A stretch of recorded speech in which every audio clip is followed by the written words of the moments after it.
Kinerja penegakan hukum dan pemberantasan korupsi di 100 hari kerja Presiden Prabowo Subianto dan Gibran Rakabuming Raka mencapai 44%. Ya, hasil ini dari Lembaga Survei Indonesia atau LSI yang diharapkan bisa menjadi evaluasi pemerintah ke depan.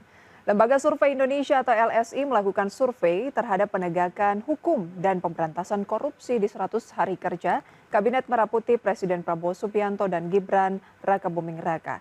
Dalam survei, Jayadi Hanan, Direktur Eksekutif Lembaga Survei Indonesia mengungkapkan, hasil yang didapatkan oleh pemerintahan terkini sangat baik di angka 44%. Hal tersebut dicerminkan oleh sikap sigap pemerintah dalam menuntaskan sejumlah kasus, mulai dari kasus 3 hakim PN Surabaya yang menerima suap pembunuhan oleh Ronald Tanur, penetapan Hasto sebagai tersangka PAW Harun Masiku, hingga kasus Harvey Muiz.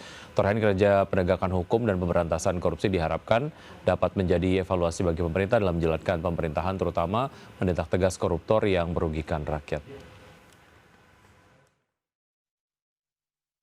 Ada 41,6% masyarakat kita ketika ditanya bagaimana evaluasinya terhadap penegakan hukum, ada 41,6% menilai sangat baik atau baik. Jadi ini kalau dirangkum menjadi penilaian positif. Jadi ada 41,6% yang menilai positif penegakan hukum. Yang menilai buruk juga masih cukup banyak. 25,1% itu menilai penegakan hukum kita buruk atau sangat buruk.